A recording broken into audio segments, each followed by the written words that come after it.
Hey. Time for another out-of-this-world story from rSpace. Life can come at us fast and hard. But as hard as it may come, it's important to always see our worth and live life for ourselves and not others. Today on rSpace, we're taking back the wheel of our own lives. Up first, a villain playing the victim. The audacity of my soon-to-be ex-wife. Some background. She had a pretty typical affair. Guy from work went from emotional affair to physical affair. In her words, they fell in love and are soulmates. She confessed to me one weekend and told me she was moving out of our condo. I was blindsided, tried to get to talk about it, but she was firm. She didn't love me anymore. It hurt, but I accepted it. I'm not going to beg someone to stay with me. This all happened 6 months. Over those 6 months, we separate our lives. Joint accounts or credit cards, typical stuff. I file first, which for some reason pissed her off. She gets a lawyer to draw up how we'll divide things to make this painless.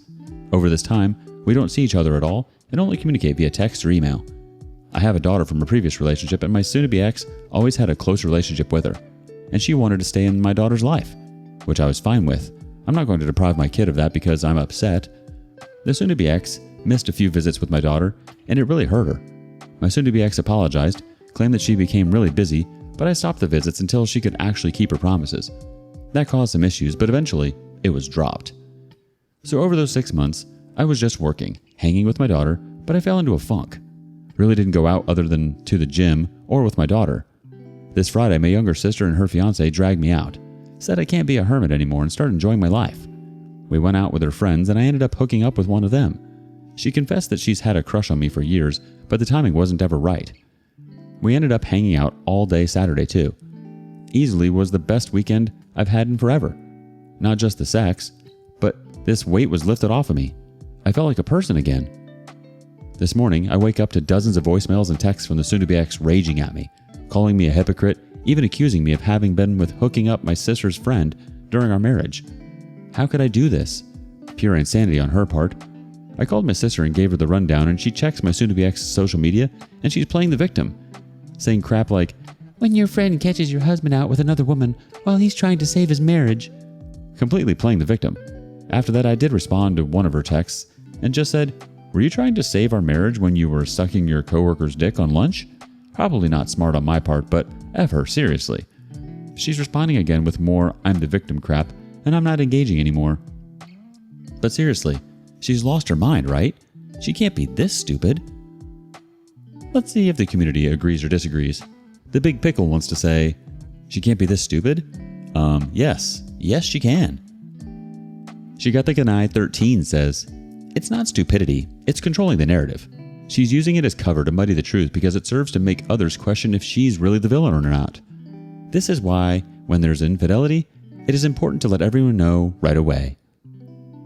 A deleted user says, "This is BS. She left home 6 months ago. She started the divorce. Do not your colleagues and social circle know this? You must have posted it even on social media. If you give her control, she will do what she wants." The OP replies, "I really don't do social media other than browsing Reddit, but at her work everyone knew they didn't try and hide it. I told all my friends and family, and she has no control at all. I really don't care what she does or wants. It's not my concern. But I won't lie, this outburst from her caught me off guard." Life Yogurt Closet 98 thinks, "She's stringing you. And since she can't anymore, she's putting you on blast so when her relationship is fully exposed, she's not the a-hole. It's a tactic so cheaters can have a clean slate, and also why she was mad that you filed for divorce first." Edit. Also, if you report her and her affair partner to her job's HR, one of them, if not both, will lose their job. She can't fake her way out of that one. Yes, OP. She's absolutely losing her mind. She's only behaving this way because she thinks it'll take the pressure and attention away from her, leaving you for some other guy. She used this as a way to try to throw you under the bus, so people would look at you as the one at fault and not her as the cheater. This is just something that narcissists and cheaters do. She also probably can't stand to see you move on. I'm sure she got a high off of seeing you unhappy and beaten up about everything. What do you think? Up next, a birthday girl who took our next OP for granted. When does it get easier? Hi guys. Life has been extremely difficult in the past few days. I was with my now ex for a few years, and life was great. We had our ups and downs, as anyone does, but as a whole, the relationship made me feel like the best version of myself. I genuinely thought that this was the one and we would have gone down the whole marriage and kids pathway. For the last 4 years, we've been working like crazy to save up for the deposit to buy our first home, and we had actually got there and we're exchanging contracts next week. Life was great and we couldn't wait to move into our first home together. About 2 months ago, my now ex went on holiday with her best friend for 3 days, which was great, but it was lovely seeing her having a nice trip. She got back, everything was normal, and we carried on preparing for the move, buying more stuff, and just genuinely getting ready. It was her birthday last week, and before we moved in, I saved up to take her away for her birthday as a present. It was brilliant, and we got home last Friday, and I had to nip over to my parents' house quickly for 20 minutes. Within that 20 minutes, she decided to tell me over text that she cheated on me twice within that holiday that she went on with her friend. I was trying to find out why, so I was asking her, why? Why only tell me now? Why carry on without telling me? But she's blocked my number and all of my socials, so I'll never even know.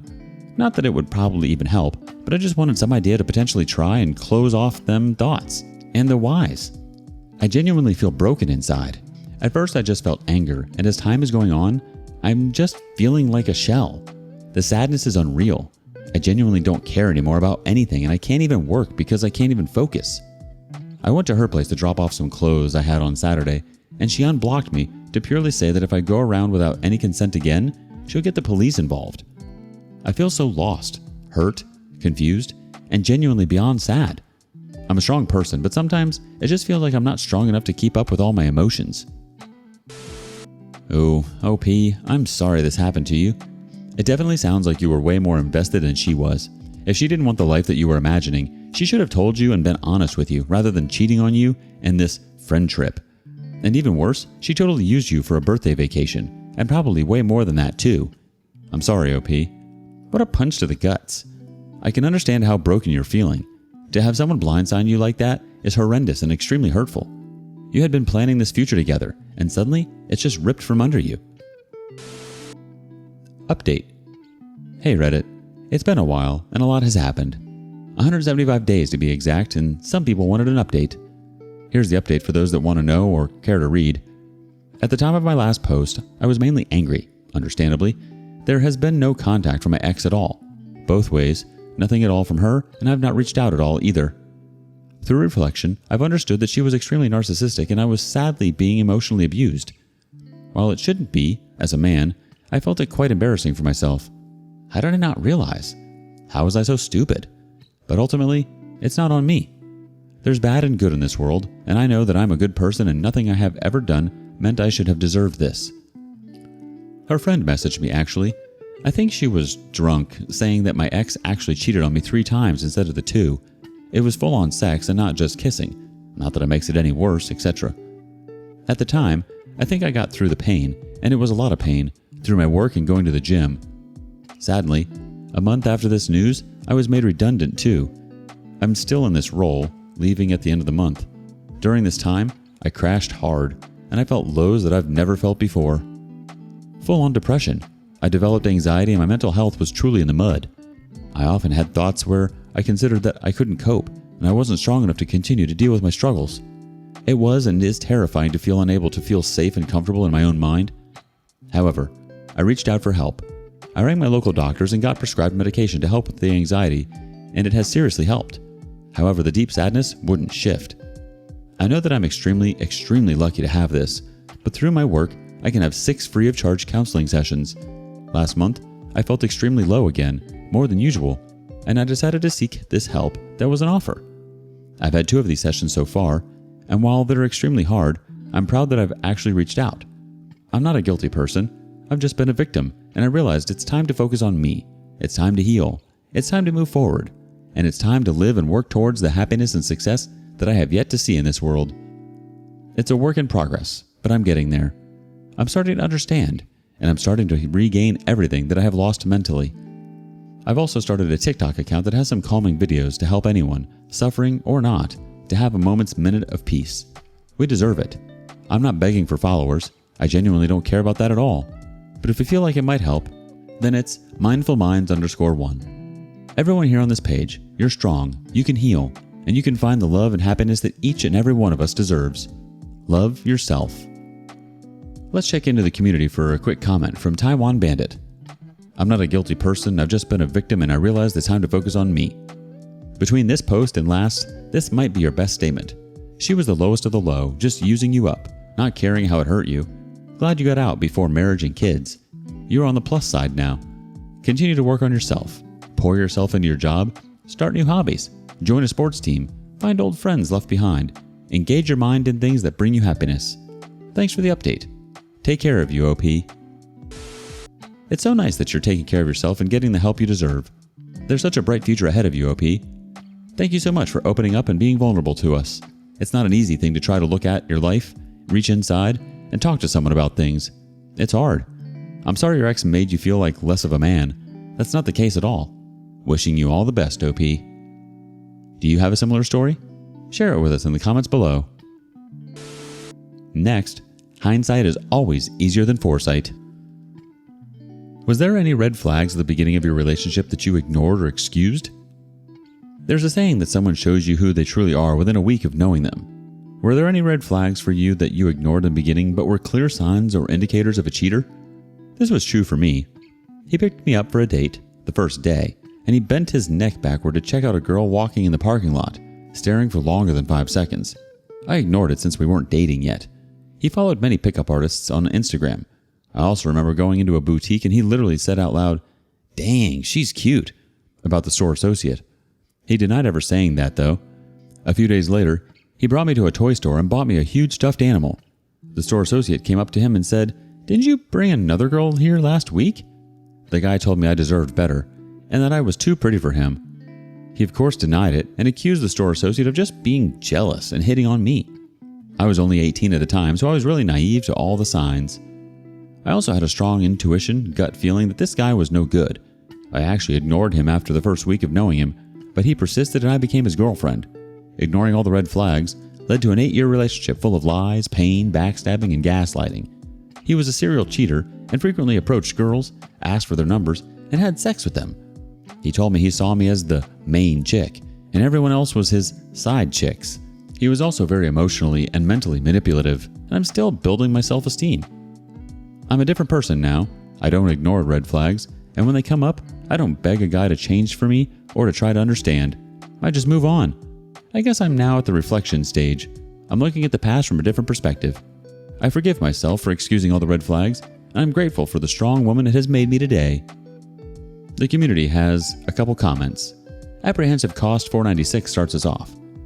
The one I missed was related to my ex's fiance. They were engaged but broke up because he was abusive. Fast forward 1 year and I go to a wedding that was her high school friend that had quite a few people, including the ex-fiance. The vast majority of those folks gave my ex the look and wouldn't talk to her. The ex-fiance eventually came up to me, introduced himself kindly and said, "Nice to meet you." I personally had no anger toward the guy, but it kind of broke my impression of what I thought he would be. Fast forward to now, post-divorce. I learned my ex cheated on him. No wonder she got the look. They probably knew I was the next schmuck in line. One Midnight 21 chimes in. For me, one of the biggest red flags was my ex-wife saying she cheated twice in the past, but outgrew it. There were a whole other whirlwind of red flags related to what I found out was her personality disorder years later. But now I have that as one of my absolute no boundaries. If I talk to a person and they even have a hint that they cheated or were an affair partner at some point, it's an instant goodbye. The only possible excuse acceptable being they were physically forced to cheat at threat of bodily harm or death, which then would be just SA and not even cheating really. JTVTR says, "I'm not in my reflective stage yet as I'm still very angry about the whole situation. But there were times that I get reminded of red flags of my ex that I ignored. First one was when we were talking about loyalty and one of the things he said was, 'As long as he still goes home to the same woman, it's fine.' It didn't feel good hearing that from him, but that time we were still dating for a few weeks. I was too young and naive to think that maybe in a few years his views would change. And it didn't. There had been so many red flags, most of them subtle, but the biggest and most obvious one was that he lies about many things, even the smallest things about himself. For example, like for months, he didn't inform his parents that he got a new job and made them think he still works in the same company. His new job and company were both great. Nothing to be embarrassed about, really. I found it really odd. Like, why? There were also times when he would easily throw me under the bus to save himself in situations where he knew he'd get in trouble. He always thinks about himself. At first, maybe you wouldn't connect these bad behaviors to that of a serial cheater, but the clues were all there. Being dishonest and selfish are just some of the most common traits of cheaters. I still kick myself for letting this person share 10 years of my life for nothing, but I guess it's better that I got myself out of that relationship than waste another 10 years of my life with that person. I think if someone is on a date with you, their attention should be on you. If their attention is focused on others, I think that proves that they aren't actually interested in you or a relationship. What are your thoughts on red flags in the first few weeks? Up next, a pathological liar masquerades as a hardworking single father. The dark side of deception, how a single dad's lies shook my faith in humanity. Been seeing a guy for 6 months, single dad of a teen with autism. He always said he couldn't leave his son alone, so he didn't have much time to spend with me. I was fine with it because he had a good excuse and it was casual between us. Usually I don't stand for that. He said he homeschooled his son and was always with him. I truly admired that. After being together twice, I told him I would like to spend a little more time with him besides just the sex, and we decided because he couldn't do that to call it off amicably. A month later, I matched with him again on Tinder, and he said he would put in more time with me. We see each other again, and after the last time, he sends me a text that his wife moved back into his house and wants to try raising their son together. I told him if there's a chance they could work it out, to take it because of his son. I've met his son before, and he seemed so sweet. Anyway, I thought that was it. Last night at 1 a.m., I get a call from his wife, telling me, with him on speaker, that they were never separated or divorced, and that he'd been lying to me and other women and sleeping with them too. She said he was addicted to porn and sex. Now mind you, this guy is an expert liar. He speaks so sincerely that I truly felt for him for being a single dad of a son with special needs. I was happy there was still good people out there. We had a lot in common, and he just seemed like a good guy.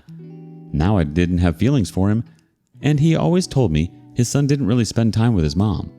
I wondered why a mom would abandon her son, especially with his situation, but ultimately decided that it wasn't my place to judge. Turns out that she was always there. She quit her job when she found out her son had autism. She homeschooled him. She created the lesson plans. She did it all. I felt and still feel sick to my stomach. Not because I had feelings for this guy, but that my idea of who he was shattered and replaced by a monster.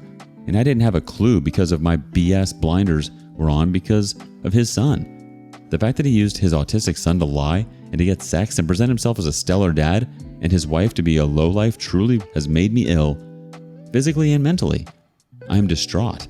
I can't reconcile my belief in humanity with something this evil and wrong, and I can't deal with the disparity between what I want to believe people are and what they really are.